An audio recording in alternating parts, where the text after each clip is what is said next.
저는 여러분과 함께 이사야 38장을 통해서 진짜인가 가짜인가 라는 제목으로 하나님 말씀 증거하길 원합니다. 여러분, 돈 좋아하십니까? 네, 솔직하게 고백해 주셔서 감사합니다. 네, 제가 돈을 한번 띄워드리겠습니다. 우리 자막 한번 띄워주시겠습니까? 자, 진짜 5만 원권 어떤 게 진짜일까요? 왼쪽에 있는 거, 오른쪽에 있는 거. 이렇게 그림으로 봐서는 잘 모를 겁니다. 이 진짜로 구별할 수 있는 방법이 4가지가 있다고 합니다. 우리 한 번 더 띄워주시겠습니까? 네, 이렇게 해가지고 보면 숫자로 해서 1, 2, 3, 4 4가지 방법을 해서 위조인지 진짜인지 가짜인지 그렇게 구별할 수 있다고 하는데, 우리가 제일 쉽게 위조 지폐를 구별할 수 있는 방법이 다음 슬라이드 한번 넘겨주시겠습니까? 네, 해서 돈을 딱 비쳤을 때 세종대왕이 나오는지 신사임당이 나오는지 그걸 확인하면은 그게 진짜인지 가짜인지 구별할 수 있습니다. 요즘 시대는 어찌 보면 진짜인지 가짜인지 그 분별하지 못하는 시대를 살아가고 있습니다. 진짜 같은데 가짜 같고 가짜인데 진짜처럼 보이는 그런 시대입니다.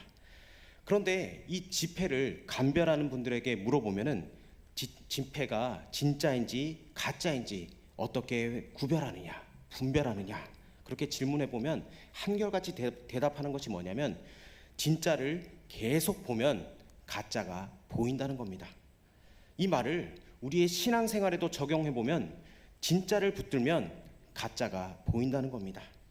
가짜가 수없이 판치는 이 시대에 진짜이신 예수님을 붙들고 살아가야 한다는 겁니다. 여러분, 요즘 가짜가 너무나 많습니다.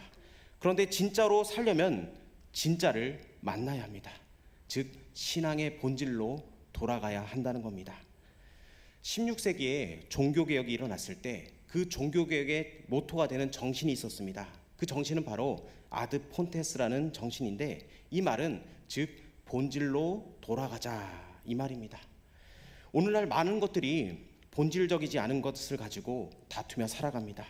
교회도 마찬가지입니다. 교회는 하나님의 은혜로 되어야 하는 곳입니다. 그런데 사람이 주도권을 가지고 본질적인 것보다 비본질적인 것에 목숨을 걸면은 여러분, 교회가 어려워진다는 겁니다. 진짜를 붙들고 나아가야 되는데 가짜를 붙들고 나아갈 때 교회는 어려워진다는 겁니다.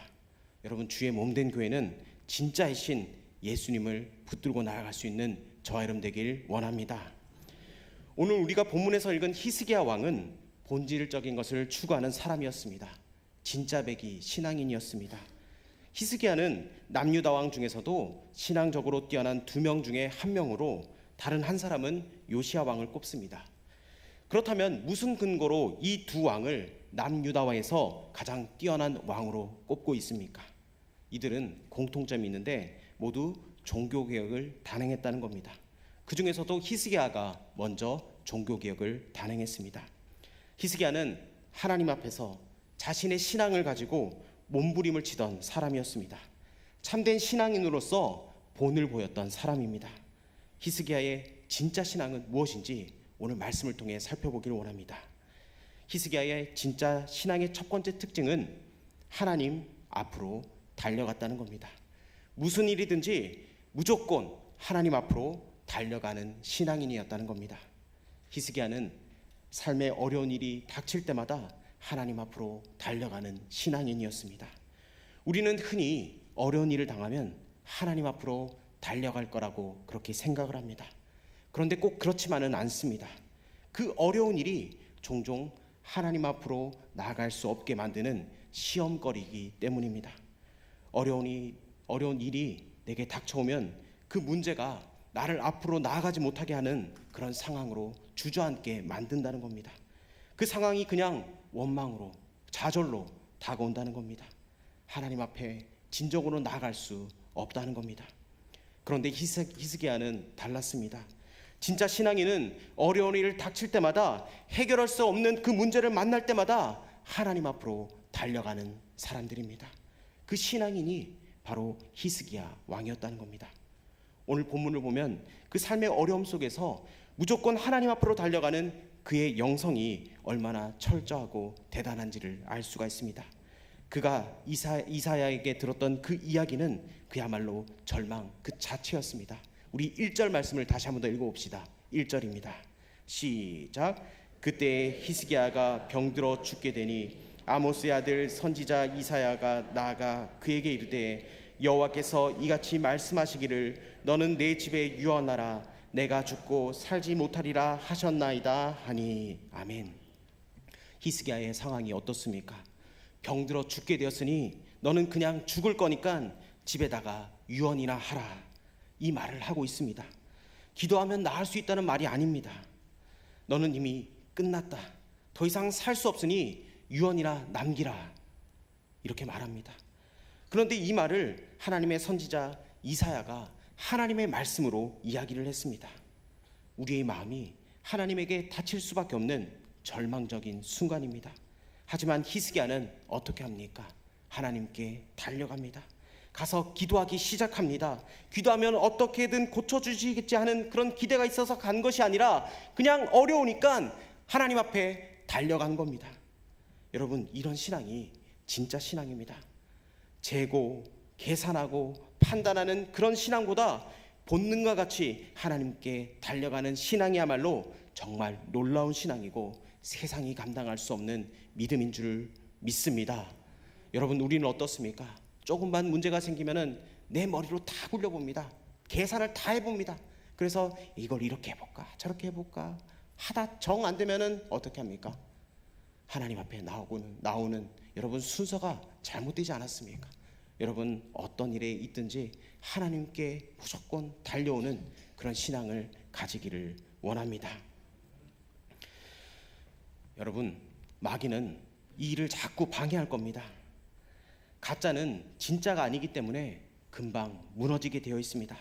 여러분, 마귀는 어떻게 해서든지 우리를 가짜 신앙인으로 살게 할 것입니다. 하나님께 나오지 못하게 만듭니다. 야, 너 그 문제 가지고 얼마 동안 기도하냐? 넌 이미 안 돼. 글러먹었어. 자꾸 우리를 참소합니다. 참소. 우리를 좌절과 낙담으로 만들어버린다는 겁니다. 그러나 히스기야는 그렇지 않았습니다. 아무리 의심을 집어넣으며 회유해도 절대 넘어가지 않았습니다. 왜냐? 그냥 달려갔기 때문입니다. 이게 바로 히스기야의 신앙의 모습이었습니다.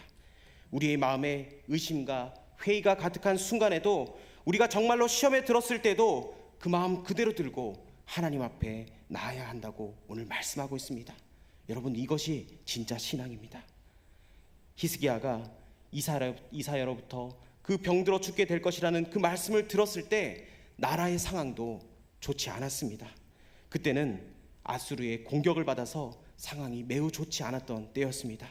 오늘 본문 6절 말씀 한번 읽어보도록 하겠습니다. 6절 시작. 너와 이 성을 아수르의 왕의 손에 건져내겠고 내가 또 이 성을 보호하리라. 아멘. 너와 이 성을 아수르에게서 건져내고 보호하겠다. 여러분, 이 말이 무슨 말입니까? 이스라엘이 지금 아수르의 공격 앞에 있다는 겁니다. 그 위험한 상황 속에 빠져 있다는 겁니다. 다시 말해서 아수르의 공격을 받고 있는 상황 한복판에서 몸까지 병들게 된 겁니다. 죽게 되었다는 겁니다. 여러분, 사람들은 되게 어려운 일이 오면 한 번은 버팁니다. 그러나 똑같은 어려움이 계속해서 반복해서 닥쳐오면 대부분이 넘어지게 되어 있습니다. 신앙의 사람들이 무너지는 모습을 여러분 생각해 보십시오. 한 번 왔을 때는 버티는데 또 다른 어려움이 함께 오는 순간 모든 영적인 의지와 신앙의 능력을 잃어버리고 버텼던 것에서 무너지면서 절망하는 경우를 많이 보지 않습니까?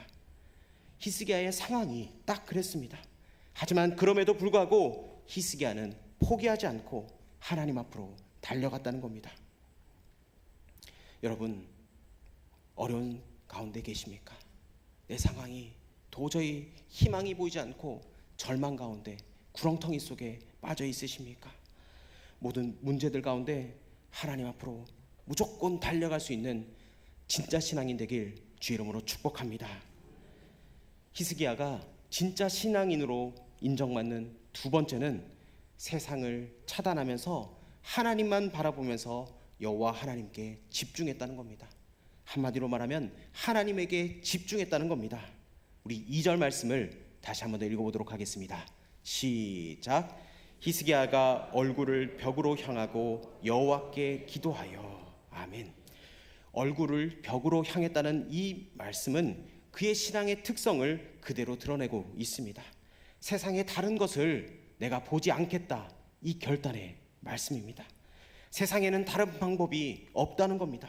그러니 하나님에게만 내가 집중하겠다, 이 말입니다. 히스기야의 벽을 향한 기도는 혼자가 아닌 하나님 앞에 집중하는 기도입니다. 살아계신 하나님과 대화하고 하나님께 집중하며 아뢰는 기도라는 겁니다. 여러분, 우리의 신앙의 선배들을 보십시오. 우리의 신앙의 선배들은 어떻습니까? 문제가 있을 때 기도원에 올라갑니다. 기도원에 올라가서, 여러분, 그 성산에 올라가서 하나님께 무릎 꿇고 기도했던 그 모습들, 여러분 생각나십니까? 추억에 잠겨 계십니까? 때로는 기도굴에 들어가서 정말 온전히 기도했습니다. 아니면 작은 방에 들어가서 기도의 골방에 들어가서 문을 잠그면서까지 내가 하나님께 더욱더 나아가겠다, 그런 믿음의 신앙의 모습들 여러분 있지 않습니까? 저는 우리의 기도가 그래야 한다고 믿습니다. 정말 필요할 때는 세상과 다 차단하고 하나님 앞에 가는 그 벽을 향해 앉는 그런 기도가 우리에게 다시 필요하다는 겁니다. 여러분, 기도할 때 눈을 감는 이유가 무엇입니까? 내가 세상을 보지 않겠다는 겁니다. 다른 거 보지 않고 오직 하나님만 바라보겠다는 겁니다. 하나님께만 집중하겠다는 겁니다. 찬양할 때도 마찬가지입니다. 찬양할 때 때로 눈을 감는 것은 우리의 시선을 오직 하나님께만 향하겠다, 여러분 그것이 우리가 찬양할 때 눈을 감는 이유 아니겠습니까? 여러분, 기도할 때 방해되는 요소들을 다 제거하십시오. 하나님과 나만의 독대의 시간을 가지길 바랍니다. 여러분, 그것이 진짜 기도입니다. 하나님께서는 여러분의 입술을 통해서 고백되는 그 기도를 듣고 싶어 하시고 여러분과 무엇보다 대화하고 싶다는 겁니다. 여러분, 하나님 사랑하십니까? 여러분, 사랑하는 사람을 만나게 되면 여러분 어떻게 하고 싶습니까? 그냥 입 다물고 계시고 싶습니까? 계속 말하고 싶지 않습니까? 한마디라도 더해서 그 사람을 더 알아가고 싶지 않으십니까? 여러분, 하나님과의 관계도 마찬가지라는 겁니다. 하나님은 기도를 통해서 우리를 더 친밀하게 만나고 싶어 하신다는 겁니다. 히스기야는 어려운 상황 속에서도 하나님께만 집중하며 나아갔습니다. 여러분, 진짜 신앙인은 어떤 상황이 있든지 하나님과 대화하며 집중하며 주님 앞에 나아가는 겁니다. 여러분, 세상의 소리에 귀를 기울이지 마시고 하나님의 소리에 민감하게 반응하여서 집중하며 나아가는 저와 여러분 되길 주의 이름으로 축복합니다. 히스기야가 진짜 신앙인으로 인정받는 세 번째 메시지는 바로 하나님과의 특별한 관계 속으로 나아갔다는 겁니다. 하나님과의 특별한 관계 속으로 나아갔다. 우리 본문 3절을 다시 한번 더 읽어봅시다. 3절 시작. 이르되 여호와여 구하오니 내가 주 앞에서 진실과 전심으로 행하며 주의 목전에서 선하게 행한 것을 기억하옵소서 하고 히스기야가 심히 통곡하니. 아멘. 이 말은 자신이 신앙생활을 제대로 잘했고 선한 일을 많이 했으니까 나를 살려달라 이렇게 요구한 것이 아닙니다. 여기서 말하는 진실과 전심으로 행하며 주의 목전에서 선한 일을 행했다는 것은 그동안 살았던 그 신앙의 삶 전체를 이야기하는 겁니다. 즉 하나님 중심으로 살았다는 겁니다. 그러니까 이 표현은 이런 겁니다. 원어적인 표현으로 매우 크고 비통하게 통곡하면서 하나님, 제가 하나님 앞에서 하나님을 예배하며 섬기었던 그 살았던 그 모든 시간들, 하나님, 나의 하나님이어서 정말 행복했습니다. 그 모든 것들을 제가 기억하는데 더 이상 하나님을 섬길 수 없어서 너무나 제 자신이 안타깝습니다. 이렇게 통곡의 기도였다는 겁니다. 이렇게 통곡하면서 기도한 후에 나중에 히스기야가 고침을 받고 부른 노래가 바로 이사야 38장 11절에 기록되어 있는데 우리 자막을 통해서 한 번 더 읽어보도록 하겠습니다. 시작. 내가 또 말하기를 내가 다시는 여호와를 배웁지 못하리니 산자의 땅에서 다시는 여호와를 배웁지 못하겠고 내가 세상의 거민 중에서 한 사람도 다시는 보지 못하리라 하였도다. 아멘. 다시는 산자의 땅에서 여호와를 배웁지 못하게 될까봐 내 자신이 너무나 힘들었다는 겁니다. 그러면서 이어지는 고백, 이사야 38장 18절과 19절에 이렇게 고백을 하고 있는데 우리 다시 한번 더 읽어보도록 하겠습니다. 시작. 수월이 주께 감사하지 못하며 사망이 주를 찬양하지 못하며 구덩이에 들어간 자가 주의 신실을 바라지 못하되 오직 산자 곧 산자는 오늘 내가 하는 것과 같이 주께 감사하며 주의 신실을 아버지가 그의 자녀에게 알게 하리이다. 아멘. 결국 그가 이렇게 기도한 것은 내가 잘났다, 내가 제대로 살았으니 살려달라는 이런 교만함이 아니라 하나님과 내가 얼마나 특별한 관계인지, 내가 주님 앞에 신앙생활 하는 것이 얼마나 소중했는 그것을 이야기하고 있다는 겁니다. 여러분, 우리도 히스기야처럼 하나님과의 그 특별한 관계 속으로 나아갈 수 있는 진짜 신앙인 되길 주 이름으로 축복합니다. 하나님이 그저 멀고 먼 당신이 아닌, 그리고 나의 관념 속에 갇혀있는 그런 하나님 말고 정말 나의 하나님, 사랑하는 나의 아버지, 나와 특별한 관계 속에서 계시는 하나님, 나의 삶 속에서 함께 계시고 내게 가장 행복했던 하나님을 이야기할 수 있는 저와 여러분 되길 주 이름으로 축복합니다. 그렇습니다. 혹시 여러분 가운데 하나님과의 관계가 소원해진 분들 계십니까? 이상하게 기도가 안 되고 기도에 응답이 없는 것처럼 그런 두려운 마음으로 계신 분들 있지 않으십니까? 여러분, 우리 하나님은 지금도 우리를 부르고 계십니다. 우리를 가까이 하고 계십니다. 지금도 이 자리에 우리와 함께 하십니다. 그리고 우리에게 말씀하십니다. 하나님은 지금도 여러분과 특별한 관계를 맺고 싶어 하신다는 겁니다. 그러면 우리는 어떻게 나아가야 되겠습니까? 히스기야의 표현을 우리식으로 바꾸면 이렇습니다. 하나님, 저는 하나님의 소중한 하나님의 자녀입니다. 하나님의 특별한 사랑 가운데 살았던 저입니다. 하나님을 섬겼던 시간이 가장 행복했던 저입니다. 하나님, 그런데 저 좀 도와주세요. 주님, 저를 불쌍히 여겨주세요. 저를 긍휼히 여겨주세요. 마치 아기가 고생했던 자녀가 부모님을 만났을 때 그 서러움이 폭발하듯이 그 서러움이 터져나오면서 하나님께 했던 그 통곡의 고백을 우리 주님이 들어주신다는 겁니다. 우리 주님은 내 사정을 누구보다 잘 알고 계십니다. 건강의 문제, 물질의 문제, 관계의 문제, 가정의 문제, 우리가 옆에 사람에게 고백하지 못해도 우리 하나님은 우리를 누구보다 더 잘 알고 계신다는 것을 여러분 기억하시길 바랍니다.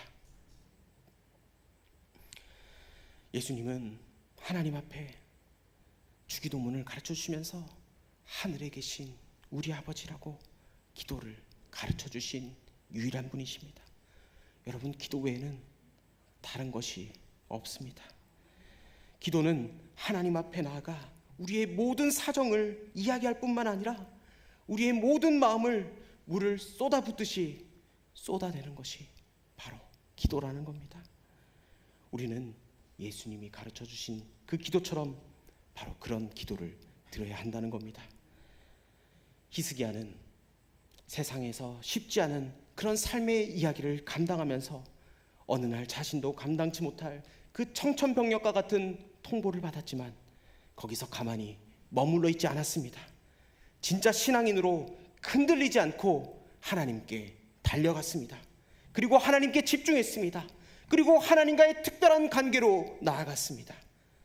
그러자 너는 죽을 것이라고, 너는 살지 못할 것이라며 내 집에 유언하라고 말씀하신 분이 바로 하나님이셨는데, 하나님께서 그 뜻을 돌이켜 주셨습니다. 히스기야의 생명을 15년간 더 연장시켜 주셨습니다. 그리고 또 하나, 히스기야가 갖고 있던 또 다른 문제를 해결해 주셨습니다. 그것은 바로 아수르에게서 건져 주시겠다는 그 약속을 이루어 주셨습니다. 하나님은 히스기야에게 확실한 증거를 더 보여주십니다. 아하스의 해시계가 뒤로 10도로 물러가는 초자연적인 기적을 베풀어 주셨습니다. 여기에 담겨있는 중요한 의미는 하나님이 지금 히스기야를 돌보고 계신다는 겁니다. 그의 마음에 아픈 것을 아시고, 그의 마음이 흔들릴 걸 아시고 만지고 계신다는 겁니다. 여러분, 우리에게도 동일하게 적용됩니다. 하나님이 우리를 돌봐주십니다. 하나님이 우리를 돌봐주시기 때문에 우리는 하나님 앞에 나아갈 수 있는 겁니다. 여러분, 우리는 하나님의 자녀 아닙니까? 하나님의 자녀라면 하나님께서 내 인생을 책임져 주시고, 우리의 자녀의 인생도 책임져 주시고, 하나님께서 이미 길을 내시고 그 길로, 선한 길로 우리를 인도해 주신다는 것을 여러분 꼭 마음에 영접하고 믿고 나아갈 수 있는 저와 여러분 되길 원합니다. 우리도 히스기야처럼 더 간절하게, 히스기야처럼 더 가까이, 히스기야처럼 더 치열하게 신앙생활할 수 있는 저와 여러분 되길 원합니다. 그게 진짜 신앙인입니다. 말씀을 맺겠습니다. 히스기야는 그 어려운 상황을 만날 때 어떻게 합니까? 하나님께로 달려갑니다. 그리고 하나님께 집중합니다. 그리고 특별한 관계로 나아갔습니다. 그 히스기야의 하나님이 바로 우리 하나님이십니다. 여러분의 삶의 어려움과 환난과 고난 가운데 계십니까? 우리 히스기야처럼 진짜 신앙인으로 살아갑시다. 그리고 도전합시다. 하나님이 우리를 도와주시기 때문에 우리는 나아갈 수 있는 겁니다. 하나님이 응답하시고 우리에게 크신 기적을 베풀어 주실 줄 믿습니다. 그 주님을 신뢰하며 나아갈 수 있는 저와 여러분 되길 주 이름으로 축복합니다. 기도하겠습니다.